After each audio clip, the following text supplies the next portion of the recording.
Hey everyone, back from a tiny hiatus. So back with a new show. And for today, I've got my co-host Mubarak. Hey Mubarak, how's it going? Hello, hello. And we have the cat here so we could herd them down. And the dog left the building just in time? No, he's laying down. Okay. Yeah, so for people who haven't seen Mubarak before, Mubarak is one of the regular panel members on Ra's show Quran Lessons, which is where he and I met. And Mubarak is going to be our host, our co-host, when we have anything that involves Islam, because I have no clue about anything. I mean, a rudimentary idea of what Islam is all about, but not as much. So I'm really happy that Mubarak has joined our channel to help out with that. So and today's guest is also a panel member from On Ra's show. His name is Talal. Talal, welcome to the show. Thank you very much, and thanks very much for having me.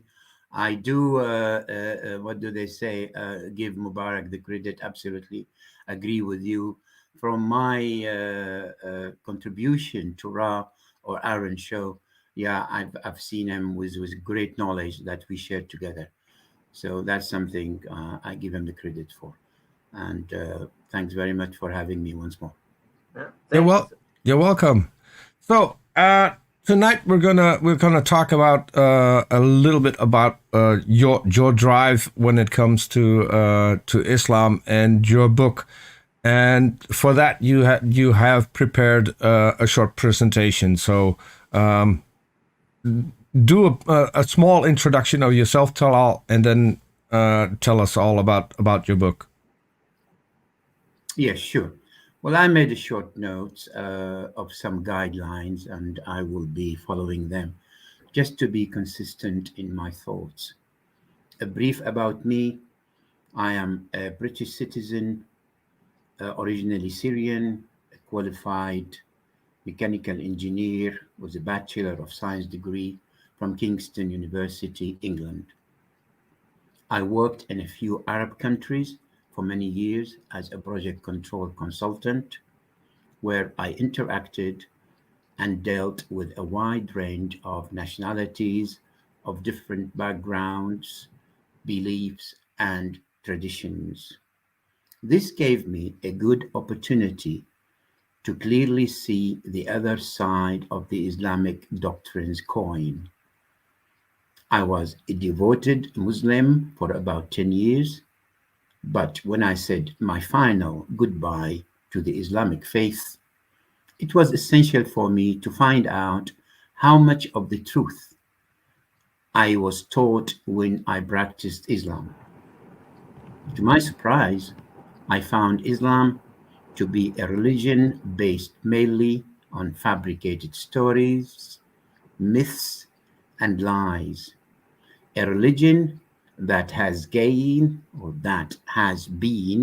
an excellent tool to be used for personal and political gains, all driven by Allah's heavenly incentives and fears of his punishments. What struck me most was that almost all practicing Muslims are not aware of their religion's dark sides that could be destructive to themselves, their families, and others. My book, The Islam Delusion, is the result of years of my thorough studies and investigations.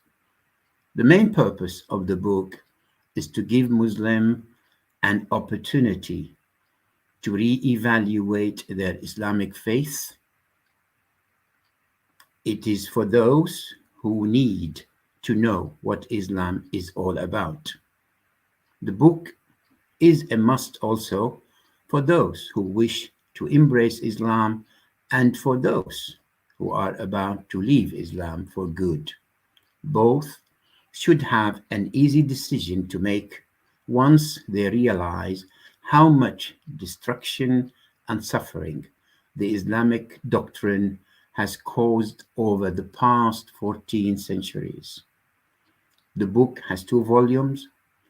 Volume 1 has been published in Arabic and French as well. Today, I will give you a summary about Volume 1, and hopefully I will be addressing Volume 2 soon. Volume 1 contains 6 chapters. The title of Chapter 1 is Islam, a Religion of Peace. Here, I mentioned that Islam has many decrees inviting Muslims to fight the non-believers and not to be friendly with Christians and Jews. There are also many verses in the Quran that call for the controlling and/or the elimination of non-Muslims. I also refuted the claim that Islam has excellent moral teachings for peace. I gave clear evidence to expose the serious faults of claiming Islam to be a peaceful religion.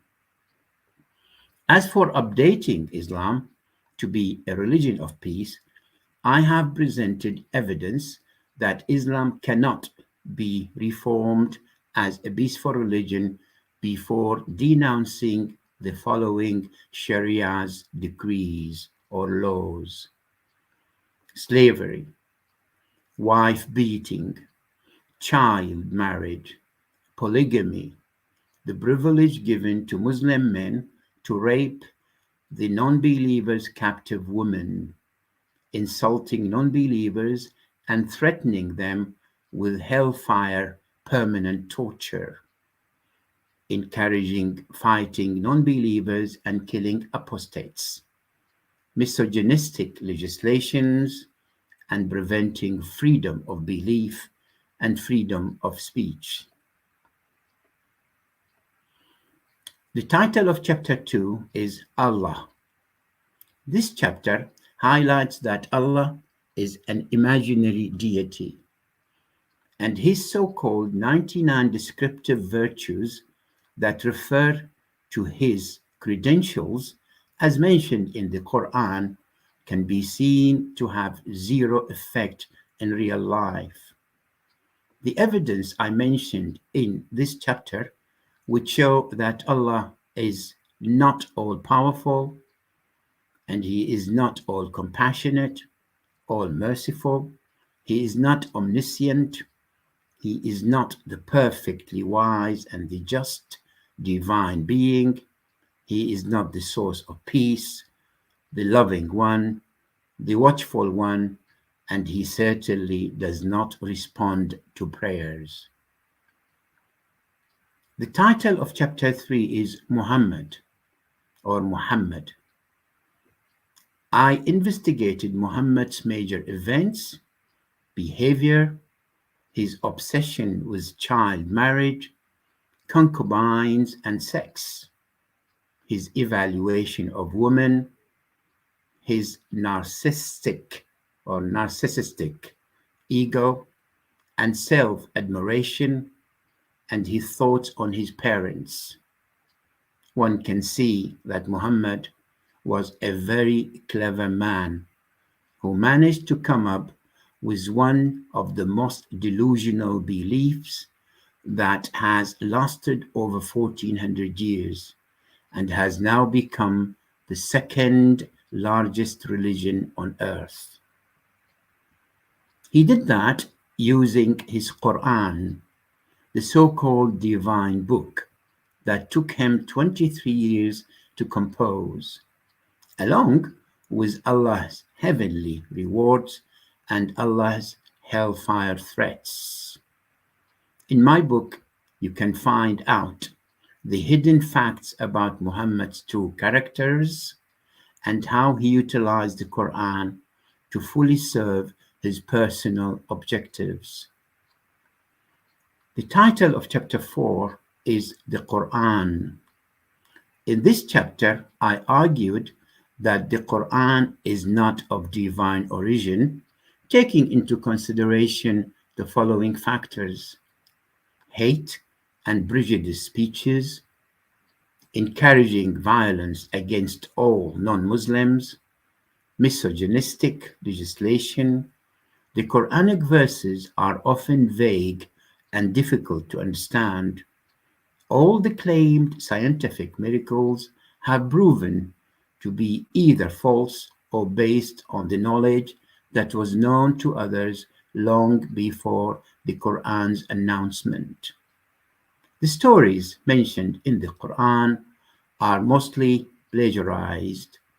They are all fictitious with no dates or locations. The Quranic verses are often inconsistent and unrelated. The Quran contains many threats of cruel tortures for all non-believers. For example, hellfire has been mentioned 246 times. Allah's name is mentioned in the Quran almost 2,600 times. Surely a clear case of overemphasized publicity. The chapter 5, or the title of chapter 5, is the Islamic Sharia Law. In this chapter, I highlighted that Sharia law is neither a fit nor a civilized legislation for mankind. I submitted 15 reasons why Sharia law is deemed to be the most intrusive and restrictive of all the legal system known today, especially against women. The title of chapter 6, Is There a God, and Would This God Be Allah? In this chapter, I presented the claims that Muslims offered as evidence for the existence of Allah. I highlighted my refutation of such claims, which mainly centered about Allah's creation of many wonderful things in heaven and earth, to include the so-called seven skies that Allah had structured one on top of the other. Our planet Earth, mountains, plants, insects, animals, and human. I have also highlighted and refuted other arguments Muslims apologists have adopted to prove the existence of Allah, such as the 5 ways, the Kalam cosmological argument, and the ontological argument. Well, here I come to the end of my introduction, and the floor is yours, Peter and Mubarak, for any queries you may wish to ask. Okay. Yeah, thanks, Talal, for your introduction for the book. It's really interesting to see someone that have been experienced with Islam to write a book of such topic. Not just for the fact that it's dangerous for individuals to do so, but the fact that Islam as a world religion that have been shredded with mystery and mystique that people don't like to touch in the West or in the East. They will argue and debate a lot of things, but when it comes down to Islam, a lot of people will buckle down in fear of a lot of things. So um, I really like the book, and I highly recommend it. It's an easy read. So yeah. Well, I would like to add that it took me almost 2 years. And the reason why I did write the book, I was asked that questions, gone through so many arguments for many years with people. And I saw the indoctrination of religion is so stiff to the extent it's either use logic and reasons to get to something called truth, or you just being, it's like injection of morphine injections, that you repeat things the way you taught it, either through fear or previous something you really you wanted to believe because your forefather believed, or just a curiosity you have with simple questions. God, the Quran, and Muhammad did answer them for you, and you're quite satisfied with that. You didn't want to go through knowledge, through reading, through have an open mind. That's the main problem. And all the way till I was 20s, or late 20s, I did believe there's only one truth, and that's Allah. There's one holy book that contains everything for the welfare of mankind. There's only one messenger who did manage to deliver the message correctly, accurately, and seal it for the human, for the mankind. Well, as I said, to my surprise, all that happened to be totally untruth. It has a purpose, mainly political, personal purpose, and most Muslims, although they have seen one side of the coin, and that's the bright side. Islam is a mercy. Islam has got a lot of morals in it. Islam has so much to offer. Islam is the peaceful religion, but the other side of the coin either being hidden or being twisted to the extent to make sure that it does conform with logic, human nature, and life. And that's what I've exposed in my book. Okay, one question I do have that has not at all related to your book, but I keep forgetting to ask you that question when we're on Orange Channel. So what made you leave Islam? What convinced you it wasn't true? Yeah, I was one of the luckiest people, as I said, because when I adopted Islam, in the lane or in the area I lived, there was a couple of mosques. There was one of those clergymen used to go around and see us playing football, spending time, playing hide and seek and the rest. He used to come approach us in such a nice way, saying, "Look, my good man, my good son," he used to say, "My good son, don't you wish to have a place in heaven? Do you know what heaven is all about? Such a fruit, such a lovely place, palaces, and the rest of it." Obviously, at that age of 12, or sorry, maybe 9 or 10, we didn't know much about houris and all that, but we knew about fruit, lovely honey, river of fabulous drink, a comfort, and that's for good.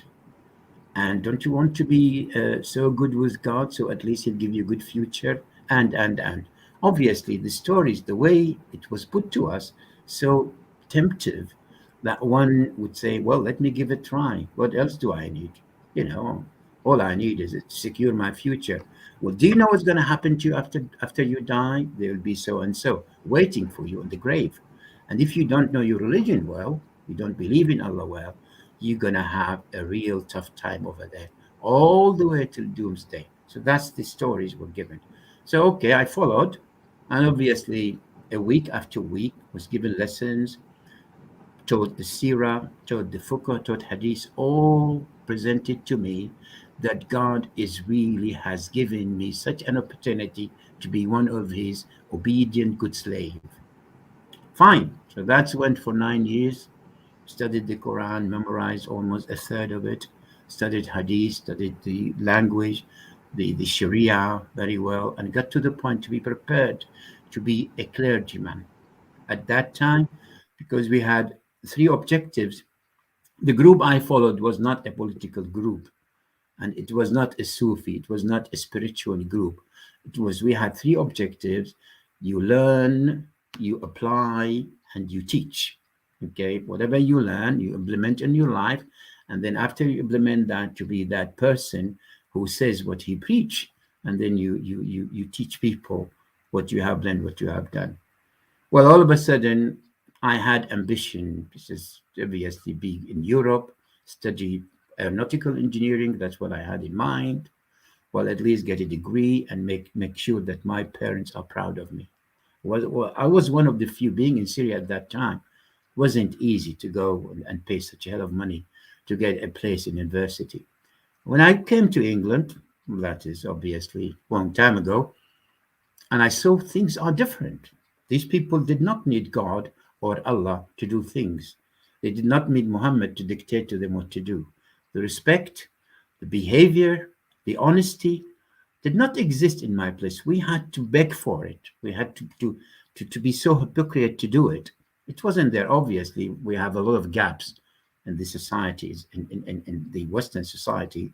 I'm not denying that, but at least if there is a problem, we know how to address it logically, scientifically, with people have knowledge to get to the root of the problem and solve it. We didn't need God.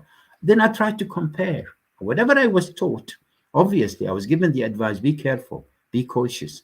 Satan or Shaitan is always after you. Okay, you got to be so cautious with those non-believer. Infidel are really the enemy of God. If you want to deal with them on a very, very cautious state, only on need to know basis, and the rest of it. Well, I found all that is absolutely nothing but a false claims that made me believe whatever I was taught. There is hardly any truth in it, and that's what made me leave Islam. And I realized when I left Islam, I'm far, far more better to have confidence in myself, to interact with the word, to make friends, to deal with them on at least to accept them and understand. And if there is any problems, I know how to go and solve it. Okay, find the root cause of it, more than to relate it to God and says, if God willing, it will be solved. If God not willing, it'll never be done. And that's the way he wanted it, and then submit to him fully. And that's the main reason I left Islam. Then that's not the only problem. After I left Islam, I felt there's so many people still in that cage. They cannot think out of the box. They cannot be out of the box, and they have great influence, either tradition, indoctrination, parents, society, politics. So I've thought at least I could help to show them what I have been through, what I have seen as a difference. And now it's for you to think, go back 1 or 2 steps and rethink what the hell you are in, whether it's good or bad. That's what made me leave Islam. It's surprising that you list almost the exact same reasons that I had to start this channel when I discovered fundamentalist Christianity in the U.S. Trying to educate them, or to make them educate themselves, to get out of a religion that is basically, as you said, keeping them caged.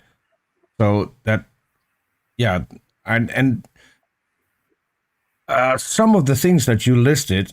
So I grew up, and in the 70s, late 70s, early 80s, when I was in my teens, I think.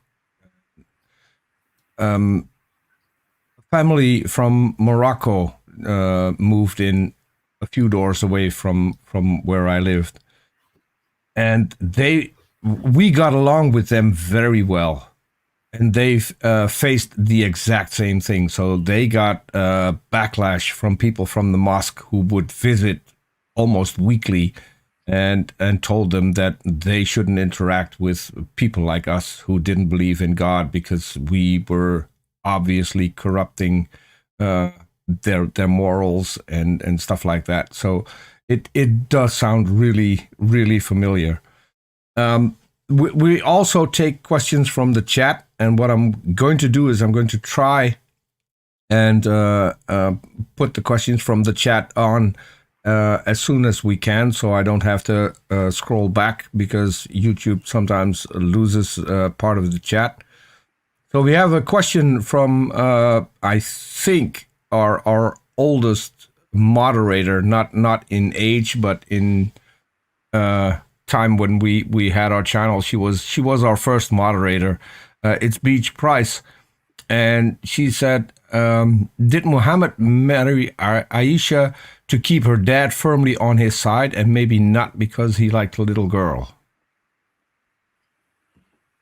Yeah, that is a subject I spend a long time to study from all sides, to debate that Muhammad is a pedophile. Let me, before I get to that point, we need to see all circumstances. Obviously, I'll give you the two stories.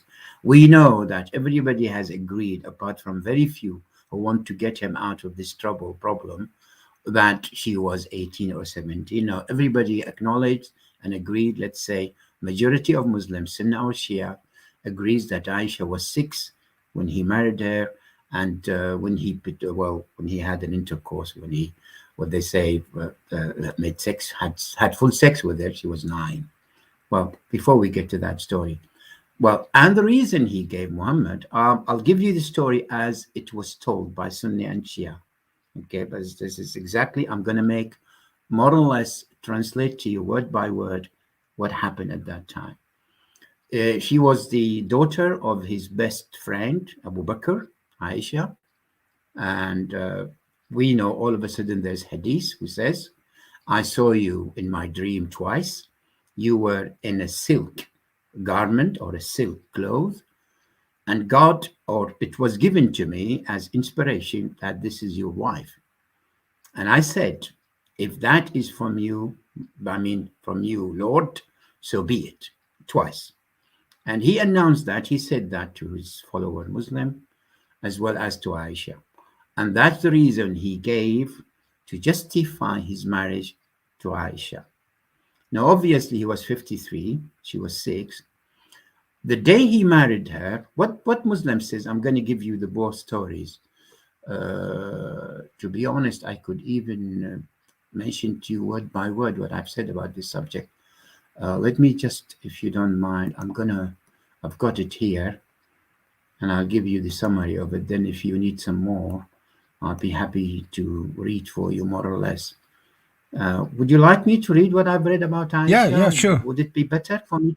No. Okay, Go ahead. let's give me 30 seconds, and I will get to that, around 40 seconds. It's better because that will make the thoughts, what I've investigated, consistent as such. Aisha, here we go. All right, a marriage. Okay, got it. Right. Now, this is a couple of pages, but try to be brief. Obviously, this claim is a reoccurring one amongst critics of Islam. So its foundation deserves scrutiny. We need to make sure what we're saying is we are not accusing anyone. It was authenticated that Aisha was just 6 years old when she was betrothed to Muhammad, when he was wedded to Muhammad or given to Muhammad, himself in his 50s, well, he was 53, and only 9 when the marriage was consummated, well, very clear word in English. Muslim apologists consider Muhammad's marriage to Aisha at such a young age to be the norm at the time.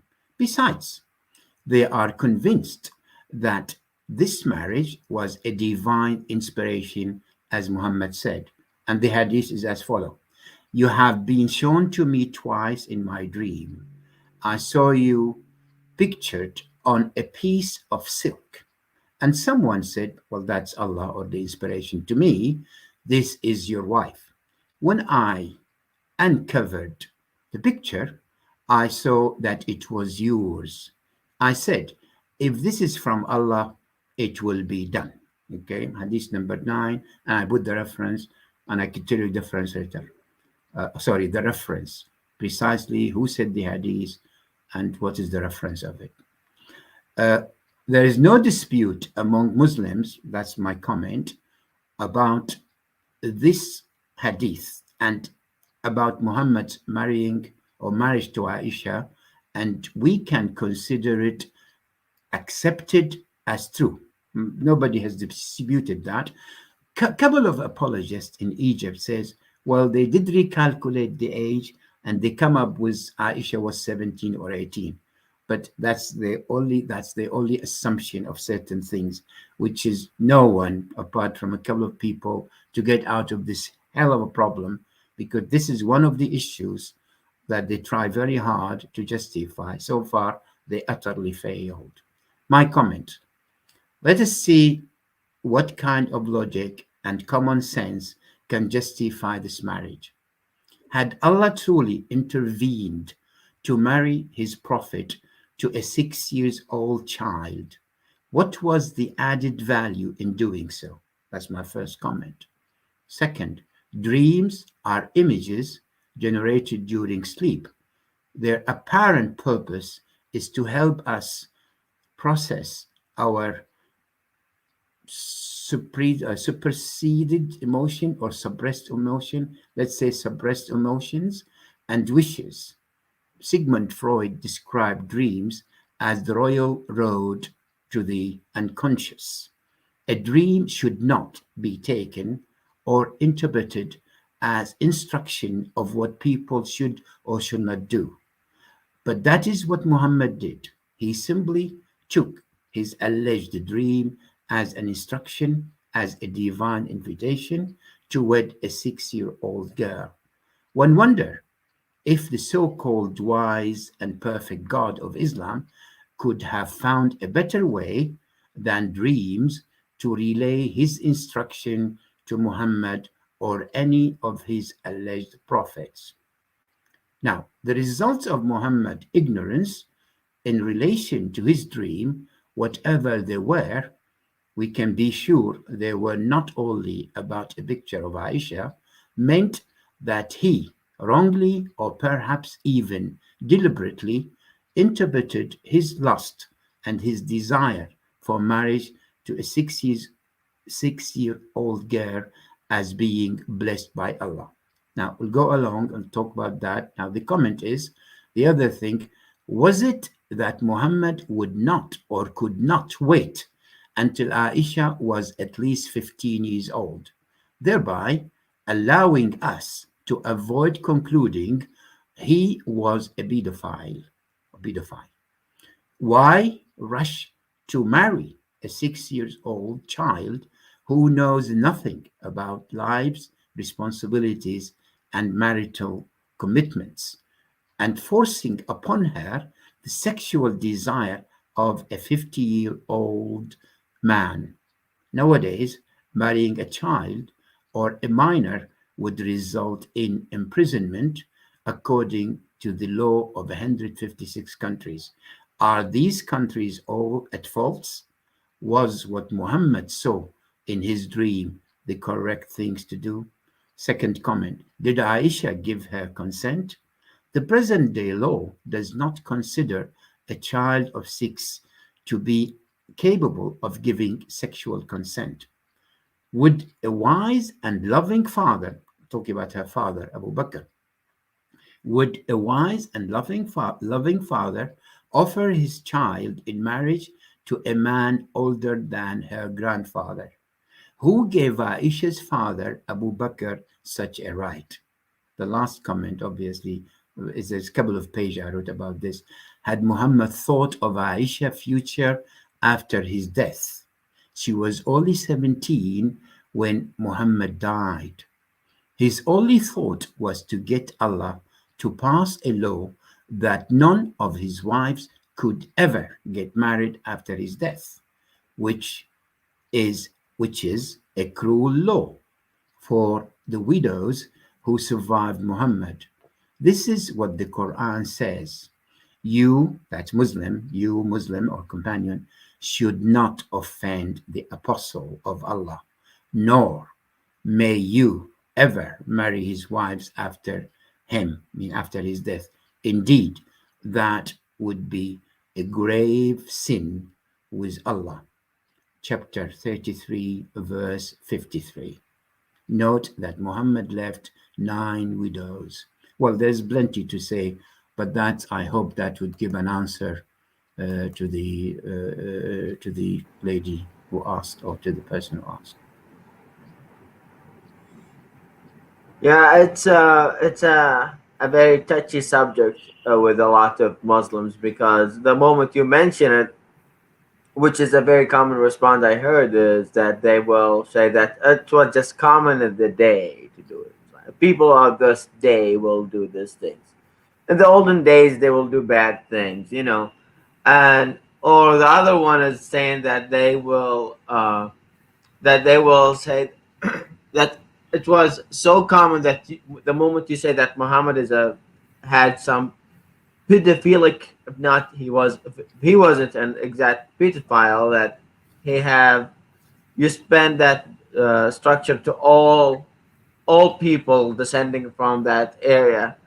And I have two comments on that. That the first is Muhammad supposedly in Islam was the example of mankind. So if anything Muhammad does and do, he is the example for anyone to behave. So if Muhammad never married a 6 or 9 year old, 100% no Muslim will marry a 6 or 9 year old. They will think about it. They might change the laws.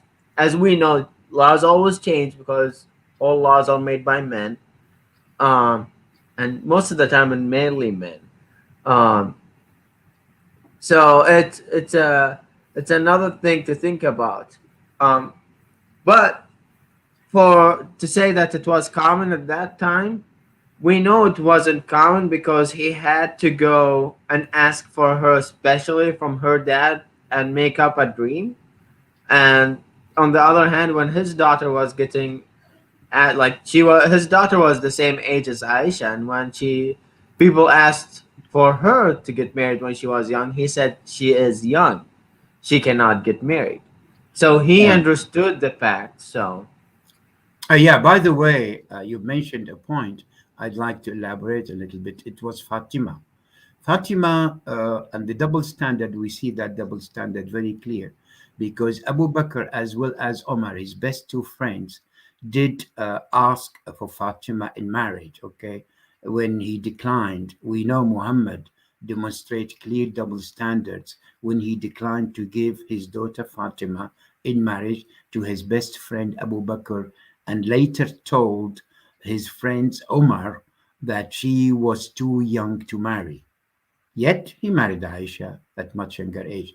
Now, refusing permission for his daughter marriage was narrated by the authenticated hadith.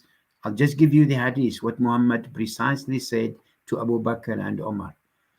Okay, Abu Bakr and Omar was also, may Allah be, that's as I'm saying exactly what the hadith says. May Allah be pleased with them, proposed marriage to Fatima. But the messenger of Allah said, she is young. Then Ali proposed marriage to her and he married her to him. But she was 15 at that time. And Ali, I think he was around 24 or 22. So that there is, that's more or less acceptable, okay?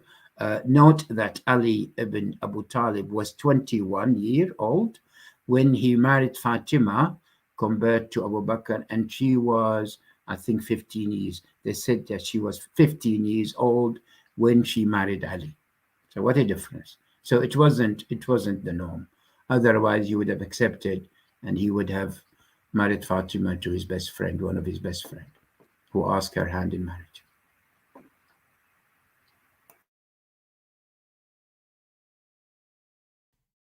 Sorry, we have another question from the chat. This is from Most Epic, and he said, better question. Was he during his marriage to Khadijah monogamous? After she died, he instantly became a dirty man who walked the streets drunken and with semen on his clothes. I wouldn't say that. What I would say, he was under control when he's married Khadijah. Well, he did not announce his message yet, and he was in need of Khadijah. But it was Khadijah to him was a great opportunity to learn, to be prepared. It took him 15 years after his marriage. He had 3 daughters from her. Obviously, Muhammad had only one son from Mary, the Copt of Ibrahim died. But that's not the issue here. So Khadijah to him was the host that he managed. I mean, he did not only take it for granted, but it was under control. She was a well-known person. She was a merchant. She was wealthy.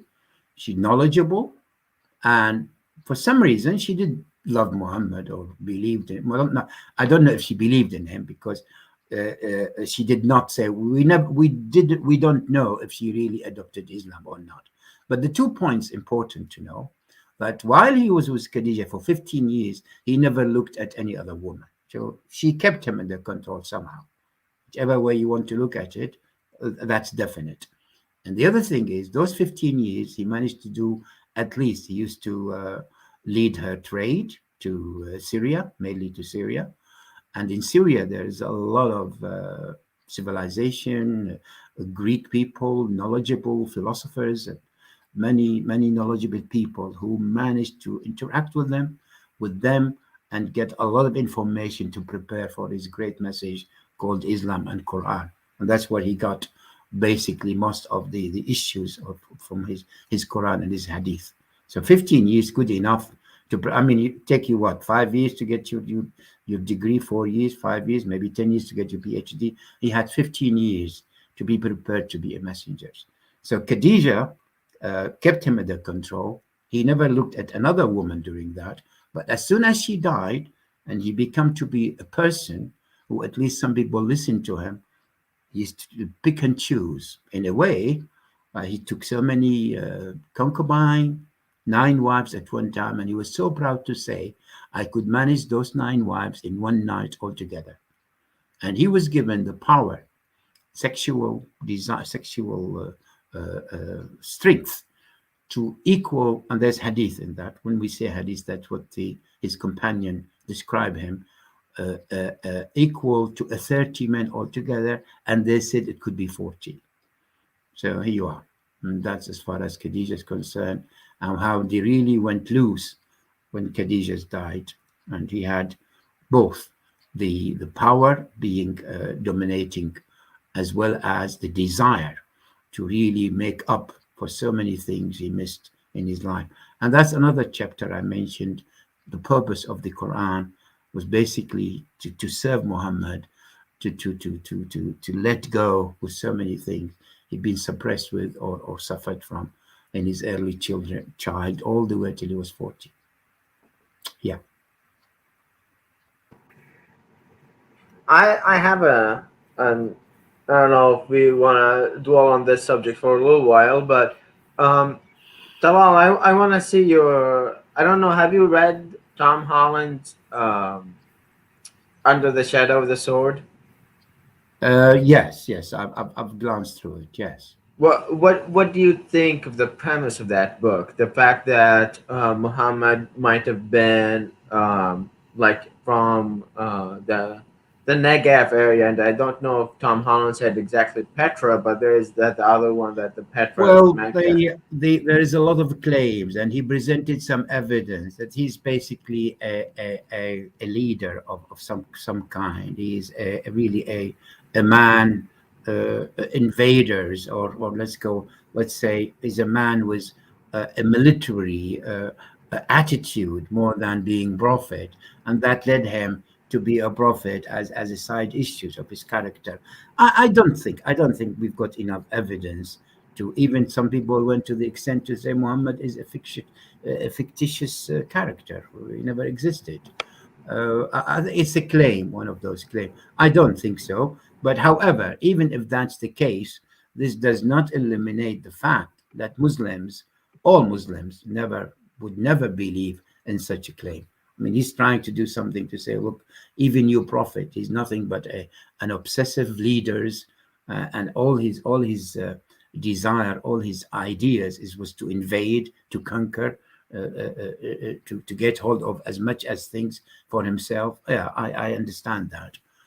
Muhammad had demonstrated such a thing without being in Petra. As soon as he went to Medina, he has managed 101, 102 invaded other tribes. He was the head of 29 of them. I mean, he was well known to say, well, without a sword, I will never get anywhere. Well, we've got some hadiths to say that. So we don't need him to come from Petra. In Medina, when he got the people around him and he managed to get the strength he needed, He did invade. He did a lot of 110, what they call it, invades and military campaign, and yeah, well, mainly to get to be powerful, to put some fear of people around him, and to gain the booties, which he really, I mean, Bani Qurayza alone, which is the tribe, was in Medina, and he invented that they were the traitors. What they say, what he gained from Bani Qurayza, well, the story, he killed in one day between 700 to 900 men, those who reached the puberty, anything over 12. They used to see their puberty hair. If it's there, so they were die. The men, the women, and the children were sold in the slave market, distributed as slaves. And what they said, what he gained from Bani Qurayza is enough to sustain the whole Medina for a few years. And they were a very rich tribe living with him in Medina. So you mentioned a couple of times the hadith, and I'm going to skip a few questions, and because this just came in as well.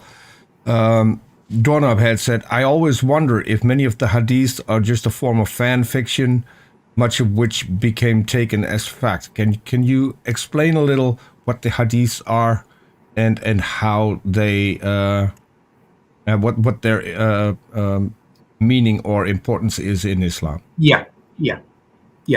Well, hadith in itself, it's either what Muhammad himself said, or what people said about Muhammad. He said what they heard his companion. Sorry, basically anybody who lived with Muhammad who could say, "I've heard Muhammad saying so and so." So the hadith is the way of telling us what to do or what not to do, or what's good for us, what is the preference in our behavior, okay, or what is the rule, what's the law. For instance, one of the hadiths, there's some, we'll get to the level of the hadith, and we get what happened to the hadith, we get what people believe in hadith.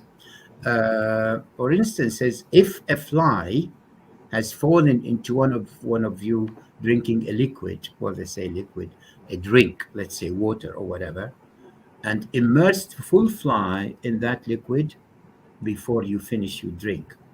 Basically, because in one wing of the fly there is the cure, and the other there is the poison or the bacteria. He didn't say the bacteria.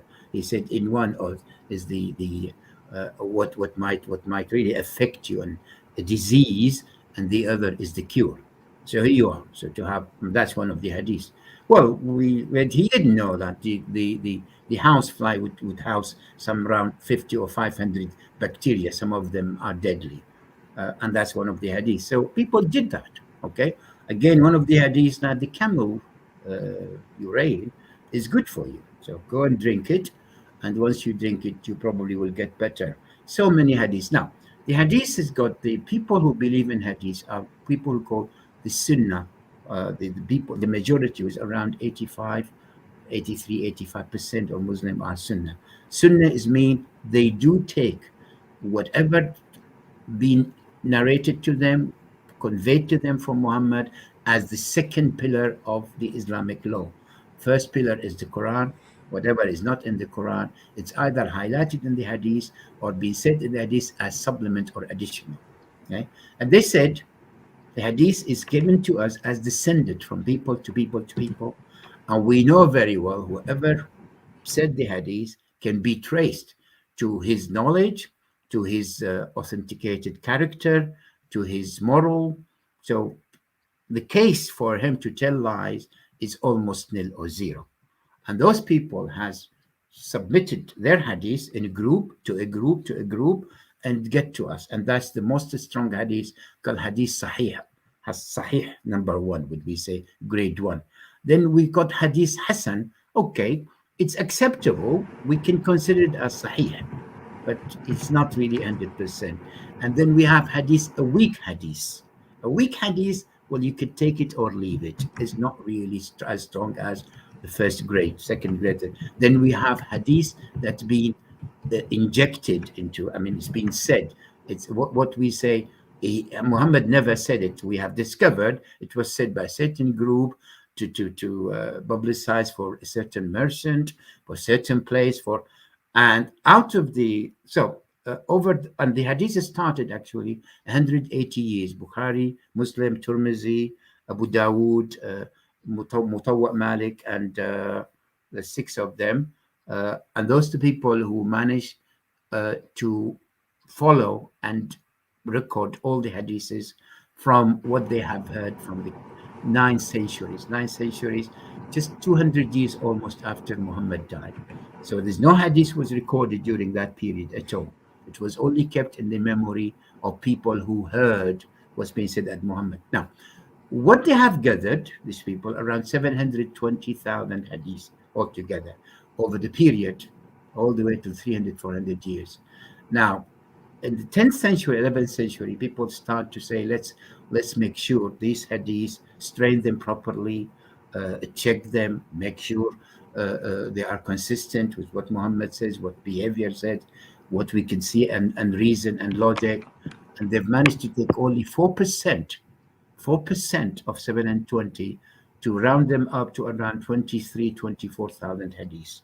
So that shows you the enormous amount of hadith being put in Islam doctrination throughout the period of, let's say, 300, 400 years. So that's the story about hadith. Okay, thank you. There's a lot of questions coming in at the moment, so I'll go through those first. Beach Price said she wanted to get into the revert nonsense. Newbies to Islam love using that one, like they are happy to belong since birth, even though they just joined. So I take it the revert is when you join Islam, that means that you have been a Muslim from birth. Can you explain that a bit? I'm not too sure what she meant. Revert is maybe what Muslim says, Alhamdulillah, thank goodness, I have become a Muslim. I could have become anything else. So I'm blessed to have to be chosen, to be given that inspiration and be a Muslim. Without thinking that those people have not chosen, it's unfair to say you have been chosen. What about the others? So it's unfair to say that. Like you says, well, I'm quite healthy. God answered my prayer. What about the others? Are they no good at all? Or so that's unfair. Or it's got some kind of a directional, unbiased attitude.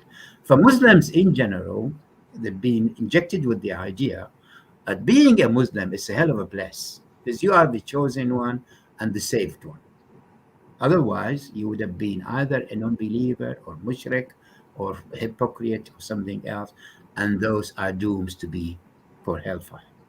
Okay, so the first things a Muslims can learn, that he's so proud to be a Muslim because he's really been selected and saved, and God has given him that light to see the truth, and he's been, well, what about if you are, let's say there's a university and 10 of you, 20 of you have submitted their application to be accepted, and 2 or 3 being accepted. Say, well, how? God, how what is the word is, how fortunate these 3 people. Exactly, this is how Muslims look at them being somehow taught the Islam and being adopted the Islam and being inspired to follow Allah and Muhammad in every aspect. This is, I think, what she's referring to. Yeah, that's. I think she's referring. I think she's referring to the idea that there's a hadith from Muhammad that says that every child is born a Muslim, and then his parents will turn him to a Jewish or Christian or whatever other religion. So that's the idea that the fitra, which is the instinctive, like, human nature, is to be a Muslim. That's an idea in Islam, that if you leave people without touching them, without corrupting them, you will get Islam. Which it wasn't. It is not the truth, and that's the idea that people. It's another way to keep newcomers in, kind of entice newcomers for the religion, because the moment you tell, oh, this is the group that you always belong to, even though you didn't know it. So it's always interesting to see the manipulative behavior behind it. So yeah, all the people are born Muslims, and all the previous prophet. So Jesus was a Muslim. Moses was a Muslim. Abraham was a Muslim. Who else? Jacob, Muslim. Choose any of the prophets in the Bible, Muslim. Jonah in the middle of the bottom of the sea, in the belly of the whale, he was a Muslim too. Yeah, I could add, because the clubhouse, it's been for around 6 months. I've heard that many times. If that's what you refer as revert to, yeah, I do. We do argue so much, and I always mention a couple of points. All right, what about those who lived in, let's say, Hinduism or Judaism or Christianity, and being told that Jesus is really Son of God, the loved one, the guy who's got full of mercy, love, and the rest of it? Are these people has got a different and wrong instinctive motive behind it? It's totally wrong to say that. So the hadith is very clear. Yes, every child is born with the instinctive to be a Muslim, a pure Muslim, and whom the one is his parents either make him a Jew or Christian or Hindus or Majus is the fire worshipper people. And that when he made that statement, nobody questioned him. Oh, good Lord. So how could you punish or a guy who was born in another environment and never heard of Muhammad? And then they'll make exceptions. Unless the message reaches you and the prophet reaches you, you will not be punished. And that's what they call Ahl al-Fatra. The period in between is like like the parents of Muhammad, they supposed to be called Ahl al-Fatra, mean the people who never met or faced a prophet from God. Because Muhammad came after his father died when he was 4 months before he was born. I mean, 6 months before, 3 months or 4 months before he was born, and his mother died when he was 6. So, although there was a big dispute because he did put his father in hell. When they ask him, "Where's your father? Where's my father?" And the hadith says, "Oh, don't worry, your father is in hell, so is mine." And he did ask Allah to have a mercy on his mother, and he says, Allah answered, "No, I'm not going to give you a mercy. I'm going to have mercy, but there's no problem for you to visit her grave." So there is always a contradiction. So if that's what you refer as revert, yeah, I do acknowledge that. I understand that, and there's hadith related to that. Are we all born as Muslims? Yes, that's what the Prophet said. Yeah. I I There's have a quick a okay. question from the audience. I want to address. I think it's Iron Chariot. It says, "Are Muslim Calvinist?" The what? Sorry. Uh, the question says, "Are Muslims Calvinist in the Oh, same sense Christian Calvinist?" yeah. Um, I have to point out a quick thing. Calvinist is not. It's okay. Calvin was a Christian theologian that wrote about Christianity, and a lot of people refer to him because he was deterministic. So, like that, God decided He made people to hellfire, and He made some people to be saved. So I understand the question behind the question that you asked. Um, so I will try to ask Talal this. Do you think God made people especially for hellfire and people especially for heaven, or do you think God give us free will according to Islam? Well, this is a big issue which I always talk about, and I'll make it clear to them. No, God has not given you any willpower or any will to do whatever you like, because already your fate has been determined. And if He does, He knows what the hell you're going to. Let's say, for me, He knew very well if He's omniscient or if He's knowledgeable to the extent He knows where everybody going to end, what the end result of us. So basically, he has the knowledge, and at least if he knew for sure that I'm going to be atheist, he could have prevented me. Although he gave me a mind, a brain to think about, he sent me a messenger and the rest of it, but he very much knew what the end result. So what's the point? It's total, what we call, it's a total waste of time. Now, the other thing is when we says there is a couple of verses, and they're really so absurd to the extent that God has promised, he made a promise to fill hellfire with a human and jinn before he created them. Okay, that is a promise from me. I'm going to fill hellfire from human and jinn. And when I do argue against that, how on earth anybody made such a promise before even mankind being created? If we assume he created mankind, there is a hell of a contradiction in this. And the other one, he says, if you will, well, believe. If you do not will, so do not believe. But however, listen, this is what we call conditional choice. It's like you saying to somebody, look, if you want to do that, do it. But I'll tell you what, if I see you, if I quote you, God help you. Well, what kind of choice is that? Okay, so there is a conditional choice there, and I wouldn't consider that choice at all. Then the verses will follow, but those who do not believe in me, well, they got to see what's waiting for them, so and so and so and so. At least I'm going to cook them to the extent that every time their skins get burned, I'm going to replace their skins to taste the suffering forever. This is the kind of things. And I don't think a wise God would say that. And if he says that, what's the purpose? What does he gain out of that? I mean, my question always, what would he gain out of that? The other question I always ask Muslims, well, do you think that God who created the universe, and to us, he says that the whole earth for him does not equal a wing of a fly or a wing of a mosquito? Well, that's how much it's worth to him. And the whole earth, if he believes or they do not, the whole mankind, if they believe in him or did not, is not going to make any plus or minus in his heavenly kingdom. So why the hell bother? I mean, it's another contradiction. Plus, the other verse says, I only created you, human and jinn, for you to worship me. Okay, and then he says, but God needs nothing from you.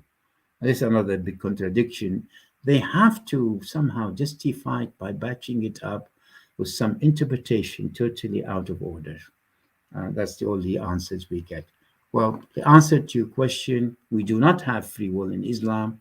And if we do have free will, unfortunately, it's so conditioned that at the end of the day, if you take that free will, if you take that offer, if it's not conforming with God and his message, you've had it, matey. That's it. End of the story. It is one of the things that to me is mind-boggling. It's not only in Islam, it's in Christianity as well, where a God needs us mere humans to worship him. There's nothing for him to gain. He is all-powerful, all-knowing. He already has everything he would want. So why would he want us to worship him? It makes no sense whatsoever. But I guess that's one of the things that back then people thought was important. I got another question from Most Epic. Who suffered more from a subjective psychological reality, Muhammad, the Sahabas, or authors from centuries later? No, the Sahaba. I think Muhammad did not realize. Muhammad had a purpose. When you have a what you call schizophrenic, what you call the other things, because he was certainly, after he meet Jibreel or Gabriel, come back and says, "Oh gosh, cover me, hug me, protect me." So he displays a lot of things that does not show a stable mental person would display. So he didn't. He knew that he's got one objective in mind, is to make up for so many things he missed. And more or less, that imaginary God he made, which is Allah, more or less, he probably believed in him himself. It's just like, when you hear sounds and you see pictures, the only thing you can interpret that is really a super being. It's conveying to me something, telling me something, and I'll take it from there and I'll convey it to people. Something I like to do, I was successful to do. And that's the kind of, you see from all those people who really they have a hell of a problem with their mental attitude, especially who claims they are so great, they have everything you need. And we've seen so many of those. No, Muhammad did not suffer at all. Muhammad more or less implement everything he had in mind. He was not only clever, he was so narcissistic to the extent that he's the only person in history we knew. He managed to have people respect his name. Muslims dare not say Muhammad without peace be upon him. That has not been applied to any other great man we know in history. I don't think he suffered. When he suffered, he knew the solutions.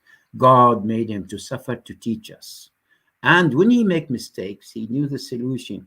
God has inspired him to make mistakes. Then he will be given the right things from God as a big supporter for him. And I mentioned all that in the chapter Quran, the purpose of the Quran. I don't think Muhammad suffered at all. The followers, the companion, had a big issue. Some of them had to believe, because if they do not, they would only have two choices. If they are from Ahl Kitab, Christian or Jews, they had to pay the jizya and not ask for protection, to be protected. But there is a limitation on their worshipping, on their attitude of exercising their religion and the rest of it. And that we have seen all the way through. But after Muhammad, as soon as he died, there is a tribe called Bani Hanifa. There were somehow 40,000. And Abu Bakr is the first descendant who get the Khalifa, the first leader after Muhammad died. He says, these people need to be fought and need to be corrected. And he, as far as we know, that's the first apostate by group, because we knew that we're under the influence. They couldn't do it while Muhammad is there. So he said, well, he died now. Let's try our luck. Okay. And as far as we know, that's the first apostates. And he sent Khalid and Walid, and they killed around 10,000 of them till they, by force, went back to Islam. Yeah, the Sahaba did suffered. And the problem with the suffering is that you have either take it as political, or to be hypocrite, or you just keep quiet till you have the opportunities, like what we do now, have the opportunity to come out in the open and say, look, there's a lot of shite around, just does not make sense. Okay. Can you take the following, the next question, Mubarak? Yeah, there's. Put it in the private. There's this question from. Yeah. That's it. There's scholar says Muhammad met with white-robed people from Zoroaster, discussing establishing a control of the central region. Is that true? I don't know if you, Talal, know about that. If he's talking about Zerdusht or Zerdusht, I think Yes. he's referring to that. Well, it was well known in the whole. Muhammad learned from so many. One of them is a Christian called Buhaira. There was a lot of Jews around. He made around no less than 15 trips to Syria, Damascus, and Jordan, where all scholars meet to discuss philosophy, religion, great men, and the rest of it. So he had plenty of time to learn. So I'm not surprised if he, and Islam has a lot of resemblance from Zerdusht, okay, or Zeradishtiya, we call it. Yes, you could see even their prayer, their washing, there's a lot of rules. Islam in itself is just reinventing. It's just a combination of many religious, mainly Jewish. You could see a lot, and Christianity took some from Hammurabi, from Zerdusht, from There's plenty of selections. He managed to put them together. Muhammad did not come up with anything new at all. So only he put things together to come up with what we call, that is the cream of the cream. Okay. Okay, and we've got pretty much two follow-up questions, both from Iron Charioteer. So I'll ask both at the same time. He said, question for the panel: did Muhammad get his ideas of monotheism from Zoroastrianism from the north? And then the follow-up question is, were the tribes that settled in Mecca Jewish polytheists during Muhammad's time? I don't think he took his idea from Zoroaster. I doubt it very much. But Muhammad, when he grew up, there was around 330 gods. They are a polytheist, obviously Quraysh. And Allah was one of them. But as far as we know, is the best. It's just like every god has got certain power, certain grade, certain level. And he did pick that because it was acknowledged to be the best out of the 360 god they worshipped around Kaaba. Okay, every tribe has a god, every group has a god, but we know that around what we were told around 360s. I think the monotheist has been taken from Judaism, but they are the one who to acknowledge that first. Plus, before that, obviously, if we talk about the Hammurabi, we don't know what the translation in English. He was a monotheist, and we knew there's some religious were montheists, definitely.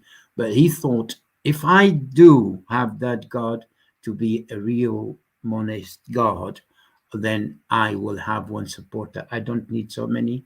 And he argued that two gods cannot meet with their ideas to divide or to control the word. So he has very strong in the Quran that's repeated many things. The earth would be corrupted, the universe would be corrupted, and the rest of it. He did like himself that idea. Better have one God, better than have two, that even I'm lost in between them. So he came up with something. It's not totally new, but he developed Allah to be really the only God that we should know and the only truth we should acknowledge. I understand where he come from that point of view. And in the Quran, there's a lot of advertisement about God. I mean, it's by the way, God, Allah, would forgive everything, apart from you have a partnership or acquaint with him, any friend or a son or a wife or a partner, well, that will never be forgiven. And the punishment for that is hellfire for eternity. Okay, we have another questions here. Let me see. The question says, what is your belief on historical accuracy of the Quran? 0 is not accurate, 100 is very accurate. So do you think the Quran is an accurate depiction of the history? I did, actually, my specialty is the Quran, by the way. So the chapter in that book is the longest one, is the Quran. As far as I'm concerned, taking the 9 factors, what we call the measures, is it really a divine book? Is it a moral book? Is it a scientific book? Is it a rule that comply with the human nature and the universe? Is it something valid for every time? Is it consistent? Does it have really a rhetoric that is not repetitive? It's not random. So I put 9, and all in Arabic. I think I did have one in my channel, Talal Rawandi. There is a 3 episode or 4 in English. One of them I have talked about the truth of the Quran. Now I'll summarize. The Quran is a collective of so many contradictions. You never know the beginning from the end. There's so much interruption. There's so many false statements. It has to be reinterpreted or batched up in one way. You see, the Arabic language has got around 1.3 million vocabulary. And that's where the Arab, so-called specialized, could really use any of this vocabulary to batch up anything like. It's a real good cherry picked, okay, in every way you want it. There's no problem. But as far as for it to be understood by non-Arab, it's a hell of a difficult. As far as inconsistency, as far as pseudoscience, everything be refuted. And the things that mentioned in the Quran, you have to say either I believe in them because I believe in God, or they do not make sense. It's like God has a throne, and that throne above water is being taken from some other format of religion. Okay, the angel, jinns, seven skies, the heavens is really has a lot of what we call directed rockets to hit those satans that could manage to escape and get to the lower level to spy on the heavenly kingdom of God. And these are waiting for them to get there. Now, they do have to reinterpret that, tell you, well, you made a mistake, you didn't understand the Quran, that's not so, that's not so. So we always go through endless justification. Well, if the Quran is a divine book, it would have been understood by everyone on earth like a piece of music. Okay, you don't have to have the language to enjoy it and see if it's really somehow you're comfortable with, or is something really you would say, God, this is not a music, there's something going to make my head blow.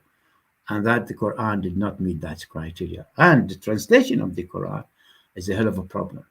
And the Muslims apologist or the clergyman says, well, you cannot recite the prayer, anything but the Arabic. You cannot do so and so but the Arabic. And anything being translated is not the Holy Quran. We should call it translation. As they're talking on behalf of Allah. Allah never said that, by the way. But this is the way they made it so holy. Just a political attitude. And the more they do that, one thing about the Quran, it is a miraculous that you could not understand it. That's for sure. That's what the miracle about the Quran. Apart from that, I put in my channel 51 contradiction in Arabic and in English. Please have a look at it. And it's all about the Quran, more or less. So no, Quran is a collection, is a man-made, it's made to measure, it's made to serve a certain purpose and made on demand. There's no consistency at all. You'll see the verse can be repeated sometimes 30, 40, 50 times. And as I said, Allah mentioned in the Quran 2,600 times. Certainly, this particular Allah is so desperate to be known. And if you don't know it, well, he's going to have a hell of a problem, blaming himself. Okay. And Yeah. The next question, it says, what qualifies someone as a Muslim? We were talking earlier how Muslim claim to everyone born as a Muslim. So what qualifies someone to become a Muslim? Well, you have been told all you have to do is at least submit. You use your brain to get to God, to realize that He created the earth, He created us, fine. So there is evidence. At least He asks, who created you? It has to be God. Well, there's nothing else but God, because that's what they told us. Any other claim is false. What qualifies you, as simple as is to submit, to say, well, yeah, I believe there is only one God and Muhammad is messenger and you are a Muslim. That's the first qualification for you to be saved from hellfire, eternity of hellfire. And to be a good Muslim is to practice what God and Muhammad told you to do. And to be a better Muslim is to announce that Islam for others and make them believe what you have believed, in what you have believed. Okay? Okay, this might be a good spot to point out that the links to Talal's website and to his book on Amazon are down there in the description. So if you refuse to be a good Muslim, you can go there and check it out, I think. So I've got one more question, and that's another one from Iron Charioteer. And he asks, some scholars say that the Jews supposedly crossed the Red Sea and settled in Saudi Arabia, in Arabia. Is that It's not something that has anything to do with the Quran, but what's your thought on that? Well, I mean, the Islam as history, there's couple of histories we've got, the Arab history and the Muslim histories. You see them often, they meet. We do know the Quran says something about the Jews in Surah Al-Baqarah between verse 50 and 72. They had a hell of a problem with Allah himself, with God. Well, he promised them he's going to give Moses the books, or call them the written 10 commandments. And by the time he met him for 40 days, this is what the Quran says. And by the time he just meeting him and telling him what good and what bad for them, they just worship the cow or the calf. Ah, well, that's not good. Then Allah asked Moses to go back and tell them, well, what you've done is something really bad. All you have to do is wish that you need to die, or go and wish death. Well, they did for some of them, and God forgave them, then back again, but that's not good enough. And then some of them had to do some bad deeds. Then God sent them a thunder. Well, I'm just giving you the sequences, how God himself had really a problem with the Jew as far as the Quran is concerned. But this is one psychology of Muhammad, to show them, even Moses had a problem, but I didn't have that problem because I had the full truth and the final one. So he's giving us, I mean, from his point of view, he shows every prophet in the Quran to somehow have a shortcoming. Some of them serious, like Jesus. How on earth would you say to people that you are the Son of God? Oh, well, Jesus says, well, if I said that, you know it, I didn't. And here's my mom, me and my mom, I didn't. But anyway, so Muhammad in this way, although he says Jesus is my brother and he's my mate, and him and I would really sent by Allah, but he points out that he made mistakes. I'll go back to the Jew. So there's many stories, but the stories is, we know, yes, God was angry with them, and he has, as a punishment, he made them to lose themselves for around 40 years. That comes in the Quran as well as the Sirah. But we do know they had the problem. And the last thing says, okay, tell you what you do now. Ask forgiveness, come through that door and lower your head and say, please forgive us, God forgive us, and I will do. Well, he did that, and that after that, they went with the Sabbath. Well, again, they have not meet the Sabbath. They have not complied with the Sabbath, because that's the God day's rest, and they managed to do some tricks, to put some nets, to catch the fish on Sundays, and the rest, again, God went furious. And then he forgave them again, and he sent them man was silver, special food from heaven, which is the pigeon food as well as the sweet. Well, and the Jews were not happy with that. What they said to him, well, look, enough is enough. We're not going to eat pigeon and sweet or honey sweet for all the time. We need our onion and our lentil and God was furious again. Says, are you going to exchange what's best for you for what the ground gives you? All right, don't ask. I will give you go ahead and go to Egypt and stay there. And then. So for around 32, well, I'm now interpreting the Quran and the Rawandi interpretation of the Quran. And that's very amazing how God had such a hell of a problem with the Jew. And that's what the Quran said about the Jew. So yes, there is a story. They did not comply with Moses. They gave him problems, a lot of problems. But eventually they are the selected people. And somehow God has made, what the word is, he come to a term with them. Somehow, maybe he was testing them. Okay, that's what we know from the Quran about the Jew or Judaism or the follower of Moses. Okay, and I had a question for you regarding the book. So you wrote the book. It's available on Amazon. When it comes to Muslims, have you had reactions to the book, and can you tell some of the reactions that you think stood out?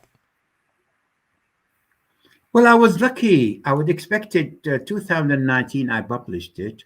Obviously, that book I thought about 20 years ago, believe it or not. And it was a bit of a dream, because I must say, must give myself a bit of credit. It's all mine, 100%. And I had some quotation. In every quotation, I put a reference to. Okay, it's a critical, it's a critic. It's more than not tell you the story, not tell you what happened. I do tell in the book what happened, but I always have my critic from the point of view of logic, of reason, of having criteria to meet life, the psychologies of a human, law, science, and all that. So I always compare that. No, I did not. I'd expected as soon as I published that book, although Rawandi is not my surname, so my Talal is my first name, and I would expect to disappear for a while. So I was lucky, but again, I had some braised views, not many, and I would like people, whether negative or positive, to come up and tell me what they think, because that is something I look forward to. Yes, apart from a couple of people who want to debate me, Muslims said that I am the enemy of Islam. They didn't actually utter it to my face, but they say I'm atheist. I'm trying to put down and to give a real bad picture, and I do not have that knowledge to get to this color to be one of the companion or one of, although my knowledge more or less I'm willing to to debate about my knowledge. I'm willing to tell people it took me years and years of focusing and study, and I used to spend 3-4 hours every day looking into the Quran, interpretation, hadith, and the rest of it, argue with people, talking to all sorts of Muslims, and the rest of it. It didn't come from nowhere. Well, they say I wasn't born yesterday. So yeah, no, I was lucky so far, but I tried not to insult any of the things that people consider holy. Okay, I tried to just be criticized and put things on the table and leave it to the reader. Was it true that Muhammad so and so? Could Muhammad wait till she was 15? So I put those questions. Why God? Why Allah had to hide? There's 4 options, four possibilities. Was he ugly? He does not have the power to face us. Did he have any wisdom behind it? Is he playing hide and seek? And these the kind of things I put to Muslim to think about, more than to think I'm accusing them of anything. Okay. We got another question. Where did the story of Aladdin or Aladdin come from? I think from 1,000 Night and One. Yeah, that's not in the Quran. I think Aladdin and the that's a Magic different Lamp. book. That's a different. I read it out before I read the question, but yeah. And I have to say the story of Aladdin or Aladdin, it's actually an attachment to the Arabian Night, the 1001 Night. It's an attachment story, and the original story came from China. So even that story is not original. So the first resemblance to that story actually we find in China. Yeah, it has nothing to do with Islam. No. We do quote this story. I use this story. I says, you might get more joy and more entertainment from Aladdin and the magic lamp than reading the stories in the Quran. I do say that. Okay, and I do give evidence for comparison. Yeah, well, I think we can agree that there's less violence and less slavery and less abuse in that particular story, all of which are abundant in, I think, all of the holy books of the major 3 religions. Yeah, I would agree. I would agree with that. I would give my voice to that. Yeah. One thing I did want to run by you, because one of the things that I usually confront Christians with, and it's one of the things they definitely do not like, is mentioning that there's slavery in the Bible. So there's also slavery in the Quran. How do Muslims deal with that idea? Is it similar to the Christians where they just deny it, or do they have some sort of justification for it? No, they do not deny it at all, but they do have justification. And that's the one blemish. There is a couple of blemish there's many, but three blemishes, or three big hole that Muslim apologists have struggled so far to patch them up. One of them is slavery. Second is child marriage, which is in few Muslim countries you are allowed to marry. In Yemen, for instance, in Iran, in few Muslim countries you are okay. You can get away with marrying a child of 7 or 8 or 10. So still up till now, up to this moment, that's allowed. Polygamy, okay, not so much for that because they. And the third one was what you mentioned: slavery, child marriage, and wife beating. Wife beating till this moment. So I'll talk about the three quickly. Slavery, they said, well, Muhammad came and he found the slavery. Well, it's not for him to abandon it or cancel it altogether. If he did that, nobody would believe in him because God has to at least comply with the certain stages of slavery. And we says, well, okay, when he came and gave the final speeches, Muhammad says, today I have concluded your religion and I have completed your ruling and I have done for you everything.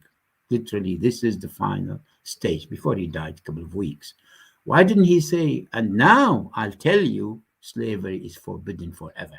In fact, when I argue with Muslim, I said the first verses in the Quran should be, well, God would forbid slavery because it's the worst thing a human could do to a human.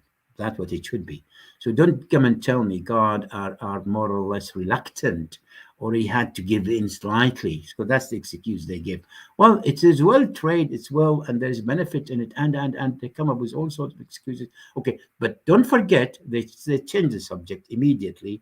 Don't forget, if there is a law to deal with slavery, no law would be better than the Quran. How we treat them, how we deal with them, and that's not true. Because you can beat your slave as much as you like, and if you killed him or her, the ransom would be even half. You're not even supposed to call to be asked, to be questioned about it. Okay, so that's not true. That's not totally not true. And Muhammad himself, I mean, we have many occasions when we had the slave immediately. I mean, Rayhana is one of them, Safiya is the other one.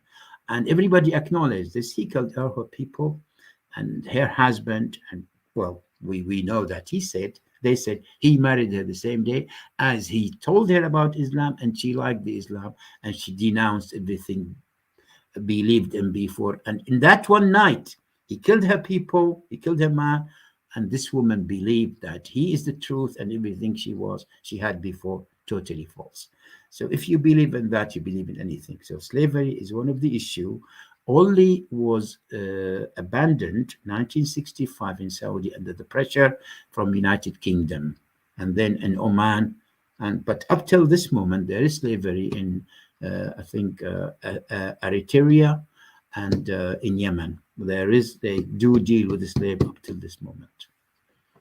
Yeah, that's the second thing is things I would mention is the beating of wife. وَضْرِبُوهُنَّ.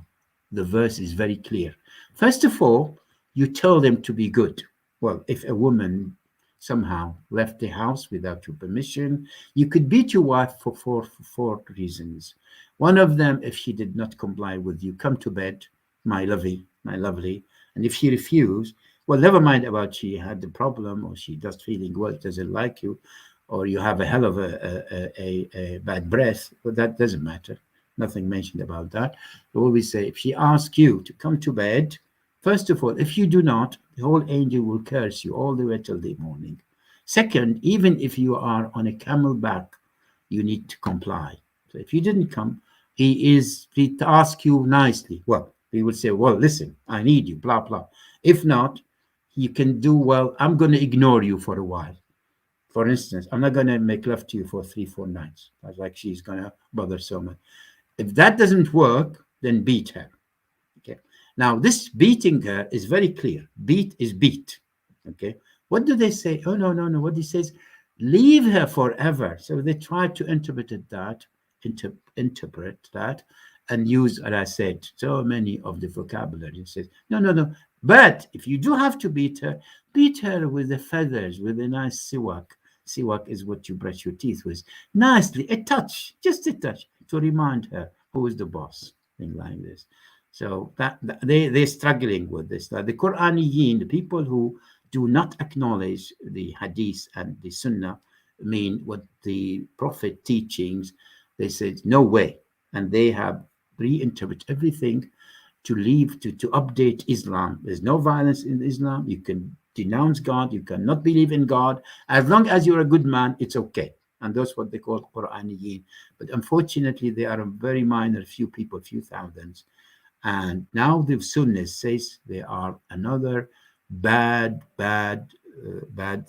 what do they say? It's bad things of Islam. It's another branch who are nothing but kafir, or they are similar to the atheists, no more or less. So they do fight them tooth and nail. Okay. So we have one last question, and then I want to wrap it up because we've gone on for about an hour and a half. That's usually when we end our shows. I want to have this last question in. Another one from our Iron Charioteer. He said, "Did you discuss the suckling of grown men on hostess's breast yet?" I do recall that was mentioned on one of the Quran lessons recently. Do you want to go over that briefly, Talal? Yeah. The suckling of a man is what Muhammad says to Aisha to do that. So he would be allowed. He would be one of the family. Because in Islam, if somebody, either your cousin, your sister, your mother, there's a certain group, and you cannot marry, and those who's been breastfed from your mother, from there. So if for instance your mother has breastfed one of those women around you in the lane or in the living nearby, and we knew that she has. It doesn't matter how far she is, you're not allowed to marry her. She will be considered as your sister in breastfeeding, suckling. So is the man. So what Muhammad says I forgot the name of the guy, maybe Mubarak knows his name. He used to come and see Aisha. And Aisha says, I think Aisha said, well, I'm afraid I could see, I'm just giving you the hint. I'm just giving you the idea. I could see that there's something not right with this man. I'm not happy for him to be around. So he said, okay, so we'll just breastfeed him, and it'll be okay. And that is so unfortunate that Azhar mean one of the university or one of the establishment who teach true religion, as far as we know in Egypt, has acknowledged that. And they had a problem. I remember that 2010, 2012. They had a hell of an issue when somebody acknowledged that and he gave them the detail. Is it 2 breastfeeding? Is it 3 suckling? Is it 2 sucks, 2 or 3 or 4? They acknowledge it has to be 3. Could it be from the breast? It doesn't matter how old you are, as long as you go and have 3 or 4 sucks, it's okay. So you are okay to see her. Like you're seeing your sister or your mother, right?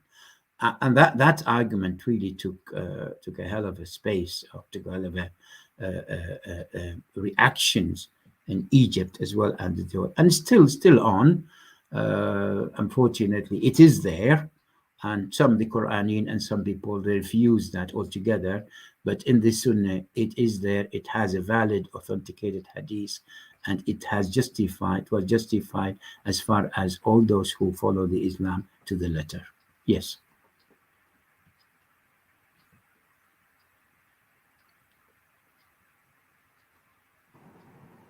You're muted, Peter.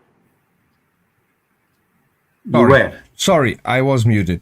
I really want to wrap it up here. I'm pretty sure we're going to have Talal on for another time, because this is really interesting to me as someone who isn't that well versed in the Quran, and I always appreciate when you join on Armara's Quran lessons, which, by the way, is tomorrow. So if any of the people would want to see more about that, go follow the Quran lessons. There are 7 more episodes to come until they finish the entire Quran. And but Talal, I want to thank you for coming on. It's always a pleasure talking to you. and we hope we can have you on some other time. The pleasure is mine. Thanks, Mubarak. Thanks, Peter. I tried. Obviously, there is a lot to talk about, and I love. I mean, I give lectures, and more or less, I was known in the clubhouse, but it's all in Arabic. Those who speak Arabic can join us, and they will see me under Talal Rawandi, and I have a corner called Corner Rawandi. And sometimes I do speak in English when people, because some of them do not converse well in Arabic. Obviously, I will try to be more heavy on the English because we have around 2/3 of Muslims do not speak Arabic, and they have every right to say, well, it's better to converse with other language than Arabic. Although I must admit, talking to the Muslims and the Arabs, it's like they have that idea, which is I will never abandon till I die, and it's very difficult. I mean, we know what I call the virus religious. Once it sticks with the head, it's not that easy to get rid of. You need to go through a rehab, such a hell of a time. And some of them, when they move from the cage to outside the cage, they get into that transition period where they feel lost. Or have I done the right things? Will the angel be waiting for me? The rest of it. So I'd like to talk more about that. Now, there's one thing I'd like to emphasize. I do not ask people to leave their religion at all. If you wish to say, it's like even 80% or 75% of the American people, they take it as spiritual, and they do like to have God to their side, and they like to respond to it in so many good feelings. So be it. I have no problem with that at all. My problem is when you impose your God and you're ruling on my freedom, on my life. That's where you have put me in another ditch as your enemy, and that's where the hell problem is. So I'd like to talk about this more, obviously, answer more questions, and come up with more prepared for things about Islam and what it's all about. Thank you very much indeed. You're welcome. Although, when you say I want to come more prepared, I've never seen you come unprepared. So I'm not even sure if that's even possible. Then I want to thank. Let me. Sorry, I beg your pardon. Let me elaborate on this. I do feel there's always, no matter, because English is my second language. Okay, I know when I'm comfortable, I could use the proper phrases and proper words as long as I give the idea. But I could do much better by using a better, well, let's say it's more academic words than I mean so and you mean so. That's what I meant, and I always like to seek that perfection if I could. That's a problem I think we all share, because English isn't my first language. It's not Mubarak's first language. So and it's at times you have to struggle to find the correct words. So, but I don't think that's a real problem. Mubarak, I want to thank you for joining. It as always, it's a pleasure having you around, and we'll see each other tomorrow, I guess. And I do want to thank everyone who was in chat for all of the questions, except for Iron Charioteer. I shall slap you for the last one. So, bringing in fairy tales, I'm going to come after you. But so we have a few other things coming up. So keep an eye on your notifications, and please join us tomorrow on Orange Channel when we're doing Quran lessons. And for now, that's us signing off. Good night, everyone. Thank you. It's great to be with you guys. Thank you very much.